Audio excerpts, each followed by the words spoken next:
Hello বন্ধুরা, বাংলা নিউজে আপনাকে স্বাগত। শুরুতে সংবাদের শিরোনাম, পরে বিস্তারিত জানিয়ে দেব আমাদের হাতে থাকা সর্বশেষ গুরুত্বপূর্ণ আপডেট বাংলা সংবাদ।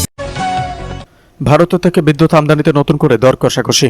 আদানি বিদ্যুৎ নিয়ে ঝুলে থাকা সমস্যার সমাধানে আজ এক উচ্চ পর্যায়ের বৈঠক অনুষ্ঠিত হচ্ছে। তবে শুল্ক কমানোর বিষয়ে দিল্লির পক্ষ থেকে কি বার্তা? বিএনপির জোট বনাম স্বতন্ত্র নারী আসনে ভাগাভাগিতে চমক। সংরক্ষিত 50 আসনের মধ্যে বিএনপি ও জামাত জোটের ভাগ কত এবং কার দখলে গেল বাকি আসনগুলো, তার চূড়ান্ত তালিকা আজই প্রকাশ হচ্ছে। সেন্ট মার্টিনে পর্যটক যাতায়াতে নতুন বিধিমালা কার্যকর। পরিবেশ রক্ষায় আজ থেকে দ্বীপে রাত কাটানোর ওপর কড়া বিধিনিষেধ আরোপ করা হয়েছে। পর্যটকদের ভরা মৌসুমে এই সিদ্ধান্ত কি স্থানীয় ব্যবসায়ীদের পথে বসবে? ডক্টর ইউনূসের নতুন বিশ্ব উদ্যোগ ঢাকা কি কেন্দ্রবিন্দু? আজ একটি আন্তর্জাতিক জলবায়ু সম্মেলনে বিশেষ বার্তা পাঠিয়েছেন ডক্টর ইউনূস। তিনি বর্তমানে প্রশাসনের বাইরে বাংলাদেশের তরুণ প্রজন্মের জন্য সেখানে কি বড় সুযোগের ইঙ্গিত রয়েছে তা বিস্তারিত আসছে। পর্যটন নগরী কক্সবাজারে আজ থেকে বিশেষ পর্যটক কর। কক্সবাজার পর্যটন সেবার মান উন্নয়নে আজ থেকে নতুন ফি কার্যকর করা হয়েছে। কিন্তু পর্যটন ব্যবসায়ীরা এই সিদ্ধান্তের প্রতিবাদে আজ কি করতে যাচ্ছেন? কারারক্ষীদের নতুন নিয়োগে কেন স্থগিতাদেশ দিলেন আদালত? নিয়োগ প্রক্রিয়ায় অস্বচ্ছতার অভিযোগে আজ উচ্চ আদালত থেকে একটি বিশেষ নির্দেশনা এসেছে, যার ফলে হাজারো প্রার্থীর ভাগ্য এখন অনিশ্চয়তার মুখে। মাদক ব্যবসায়ীদের তালিকায় প্রভাবশালী 5 নাম। গোয়েন্দা সংস্থা আজ স্বরাষ্ট্র মন্ত্রণালয়ে মাদক কারবারিদের যে আপডেট তালিকা জমা দিয়েছে, তাতে এমন কিছু নাম আছে যারা দিনের আলোয় রাজনীতি করেন। কারা তারা? তথ্য গোপন করে দায়িত্ব পালন। কেন্দ্র সচিব পদ থেকে প্রধান শিক্ষককে অব্যাহতি। চাঁদপুরে চলমান এসএসসি পরীক্ষায় গোপন তথ্য কেন্দ্র করে সচিবের দায়িত্ব পালন করার অভিযোগে এক প্রধান শিক্ষককে অব্যাহতি দেওয়া হয়েছে। মঙ্গলবার চাঁদপুর সদর উপজেলা নির্বাহী কর্মকর্তা SMM জামিউল হিকমা এই সিদ্ধান্ত গ্রহণ করেন। অব্যাহতিপ্রাপ্ত ওই শিক্ষক হলেন চাঁদপুর সদর উপজেলার ফারাক্কাবাদ উচ্চ বিদ্যালয়ের প্রধান শিক্ষক ও কেন্দ্র সচিব মোহাম্মদ ইলিয়াস মিয়া। জানা গেছে, গত সোমবার ফারাক্কাবাদ ডিগ্রি কলেজের প্রভাষক মোহাম্মদ জাহাঙ্গীর হোসেন চাঁদপুর জেলা প্রশাসকের কাছে একটি লিখিত অভিযোগ করেন। অভিযোগে বলা হয়, কুমিল্লা শিক্ষা বোর্ডের নিয়ম অনুযায়ী কোন শিক্ষক বা কর্মকর্তার সন্তান এসএসসি পরীক্ষার্থী হলে তিনি কেন্দ্র সচিব বা পরীক্ষা পরিচালনার দায়িত্ব নিতে পারেন না। অভিযোগ অনুযায়ী কেন্দ্র সচিব মোহাম্মদ ইলিয়াস মিয়া মোরেশ রাইস আরিন চলতি বছরের এসএসসি পরীক্ষার্থী হওয়া সত্ত্বেও 3টি বিষয় গোপন রেখে দায়িত্ব পালন করেছিলেন, যা বোর্ডের নিয়মের লঙ্ঘন। লিখিত অভিযোগ পাওয়ার পর প্রাথমিক সত্যতা যাচাই করে দ্রুত ব্যবস্থা নেয় প্রশাসন। চাঁদপুর সদর উপজেলা মাধ্যমিক শিক্ষা কর্মকর্তা অতিরিক্ত দায়িত্ব মোহাম্মদ জাকির হোসেন জানান, বিষয়টি উপজেলা নির্বাহী কর্মকর্তাকে জানানোর পর তাকে দায়িত্ব থেকে অব্যাহত সিদ্ধান্ত নেওয়া হয় এবং এ সংক্রান্ত চিঠি। এদিকে গুমের বিরুদ্ধে শক্ত আইন চায় জনগণ, বললেন রিজভী। গুমের মতো মানবাধিকার লঙ্ঘনের ঘটনা ঠেকাতে শক্তিশালী ও কার্যকর আইনের দাবি আরও জোরালোভাবে তুলেছে বিএনপি। দলটির মতে বিদ্যমান আইনি উদ্যোগে কিছু অগ্রগতি থাকলেও তা যথেষ্ট নয়, বরং স্পষ্ট ও কঠোর আইনি কাঠামো ছাড়া এ ধরনের অপরাধ বন্ধ করা সম্ভব নয়। সোমবার রাজধানী নয়াপল্টনে এক আলোচনা সভায় বিএনপির সিনিয়র যুগ্ম মহাসচিব রুহুল কবির রিজভী বলেন, জনগণ এখন এমন একটি আইন চায় যেখানে গুমের মতো অপরাধের কোনো সুযোগ বা আইনি ফাঁক না থাকে। তার ভাষায় আইন হতে হবে এমন যাতে ভবিষ্যতে কেউ ক্ষমতার অপব্যবহার করে মানুষকে গুম করার সাহস না পায়। অনুষ্ঠানে রুহুল কবির রিজভী উল্লেখ করেন, দেশ একটি কঠিন সময় পার করে এখন ইতিবাচক পরিবর্তনের দিকে এগোচ্ছে। তবে এই পরিবর্তন তখনই অর্থবহ হবে যখন সাধারণ মানুষ আইনের সুরক্ষা হবে এবং আদালতে ন্যায় বিচার নিশ্চিত হবে। তিনি বলেন, গ্রেপ্তার বা গুমের আশঙ্কা কিছুটা কমেছে। এটি ইতিবাচক লক্ষণ হলেও প্রকৃত স্বস্তি আসবে তখনই যখন বিচার ব্যবস্থা পুরোপুরি কার্যকর ও স্বাধীন হবে।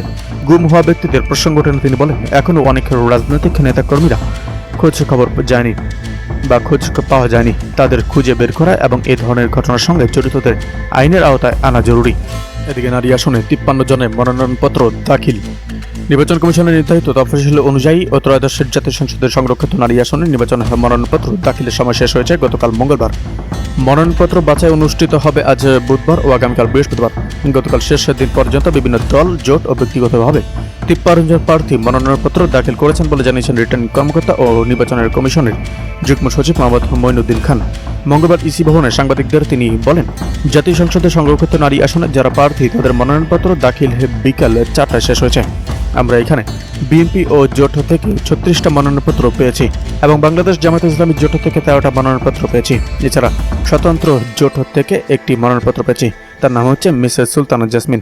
আর এর বাইরে আমরা 3 জনের মনোনয়নপত্র পেয়েছি, সাওমা আক্তার এবং আরও 2 জন। এই 3 জন আসলে কোনো দল বা জোট থেকে আবেদন করেননি, তারা নিজেদের মতো করে জমা দিয়েছেন। এটা আমরা যখন বাছাই করব তখন আপনাদের সঙ্গে শেয়ার করব। একটা প্রশ্ন হচ্ছে যে জাতীয় নির্বাচনে যখন ভোট হয় সেই প্রার্থীদের যোগ্যতা, অযোগ্যতা এবং সংরক্ষিত নারী আসনে একই কিনা, এবং কেউ যদি সরকারি কোনো পদে থাকেন বা সরকারি যদি কোনো কর্মকর্তা হন কতদিন পর সে নির্বাচন করতে পারবে, এবং এমন প্রশ্নের জবাবে তিনি বলেন আমরা ডকুমেন্ট দেখে ডিসিশন দেব, মনোনয়নপত্র আমরা যাচাই বাছাই করব। নিয়মটা কি? এখন প্রশ্নের জবাবে মনিরুদ্দিন খান বলেন এটা নিয়ম হচ্ছে মনোনয়নপত্র দেখতে হয়, মনোনয়নপত্র দেখে তারপর ডিসিশন দিতে হয়। এদিকে আইসিইউর অভাবেই শিশু মৃত্যু বাড়ছে। দেশব্যাপী সংক্রামক রোগের হামের প্রাদুর্ভাব চলছে। সময়মতো জরুরি চিকিৎসা কিংবা আইসিইউ সাপোর্ট না পাওয়ার কারণে অনেক শিশু মারা যাচ্ছে বলে জানিয়েছেন চিকিৎসকরা। কারণ চাহিদার তুলনায় সারা দেশে জরুরি আইসিইউ চিকিৎসা সেবা খুবই সীমিত। জানা গেছে বিগত সরকারের আমলে করোনা বা ডেঙ্গু সংক্রমণের সময় জেলা সদর হাসপাতালে 8 থেকে 10টা বেডের আইসিইউ এবং উপজেলা হাসপাতালে 3 থেকে 4 বেডের আইসিইউ কর্নার করার উদ্যোগ নেওয়া হয়েছিল। কিন্তু সিংহভাগ জেলা সদর ও উপজেলা হাসপাতালে আইসিইউ কর্নার চালু হয়নি। মাত্র গুটি কয়েক জেলা উপজেলা হাসপাতালে জরুরি চিকিৎসা সেবা ও আইসিইউ চালু করা হয়েছিল। কিন্তু রোগের প্রাদুর্ভাব নিয়ন্ত্রণ হওয়ার পর সেসবের কার্যক্রম বন্ধ হয়ে যায়। সংশ্লিষ্টরা জানান এর প্রভাব পড়েছে হামের প্রাদুর্ভাব সামাল দিতে গিয়ে। অব্যবস্থাপনা, জরুরি চিকিৎসা ও আইসিইউ ব্যবস্থাপনা সংকটে হামে মৃত্যুর হার বেড়েছে। এ প্রসঙ্গে বিশেষজ্ঞ চিকিৎসকগণ বলেন 9 মাসে ও 15 মাসে 2 ডোজের টিকা সময় মতো নিতে না পারা হামে আক্রান্ত হওয়ার অন্যতম কারণ। এদিকে সংসদে 5+ এবং 5 চলে, তার বাইরে চলে কি প্রশ্ন মাহফুজের। সংসদীয় কর্মকাণ্ড এবং জনজীবনের ক্রমবর্ধমান সংকট নিয়ে সংসদ সদস্য ও রাজনৈতিক দলগুলো কর্মকাণ্ডে করা সমালোচনা করেছেন অন্তর্বর্তী সরকারের সাবেক উপদেষ্টা মাহফুজ আলম। বৃহস্পতিবার রাতে নিজের ভেরিফাইড ফেসবুক পেজে এক পোস্টে তিনি সংসদীয় কর্মকাণ্ড নিয়ে সমালোচনা করেন। পাঠকের জন্য তার ফেসবুক পোস্ট তুলে ধরা হলো। গত 2 সপ্তাহ সংস্কার বিচার আলাপ কোথায় গেল? জ্বালানি সংকট, হামে মৃত্যু, শিশু মৃত্যু, জ্বালানির জন্য কৃষকের মৃত্যু, লোডশেডিং, অর্থনীতির বেহাল দশা, নাগরিক নিরাপত্তাহীনতা ইত্যাদি নিয়ে আলাপ কই। বাটোয়ারা করে নিজেরা চালাবেন, আবার দুপুরে এক পক্ষ মারবেন, রাত্রে আরেক পক্ষ মারবেন। এভাবেই কি জনগণকে ধোঁকা দেওয়া হবে? স্থানীয় সরকারের অফিসে দেওয়া হচ্ছে এমপিদের। এদিকে নিত্যপণ্যে বিশ্বে দাম কমে, দেশে সিন্ডিকেটের দাপটে বাড়ে বলেন আসিফ। দেশের নিত্যপণ্যের দাম বৃদ্ধি নিয়ে ক্ষোভ প্রকাশ করে সাবেক উপদেষ্টা ও জাতীয় নাগরিক পার্টির অর্থাৎ এনসিপির মুখপাত্র আসিফ মাহমুদ বলেন বিশ্বে নিত্যপণ্যের দাম পরে দেশের সিন্ডিকেটের দাপটে দাম বাড়ে। বৃহস্পতিবার নিজে ভেরিফাইড ফেসবুক পেজে দেওয়া এক পোস্টে তিনি এই ক্ষোভ প্রকাশ করেন।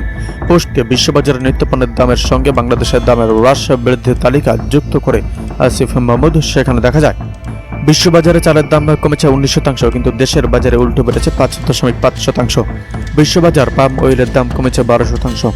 এখানেও বিপরীতভাবে 11.78% দাম বেড়েছে। একইভাবে সোয়াবিন তেল 9% বেড়েছে, দেশে 14% বেড়েছে। মসুর ডাল 30% কমেছে, প্রতিফলন নেই। দেশি রসুন 32% কমেছে, দেশে 4.35% বেড়েছে। আদা 70% বেড়েছে, দেশে 36% বেড়েছে। এদিকে সংসদে আরমান গুমে জড়িতদের অনেকে এখনো গুরুত্বপূর্ণ দায়িত্বে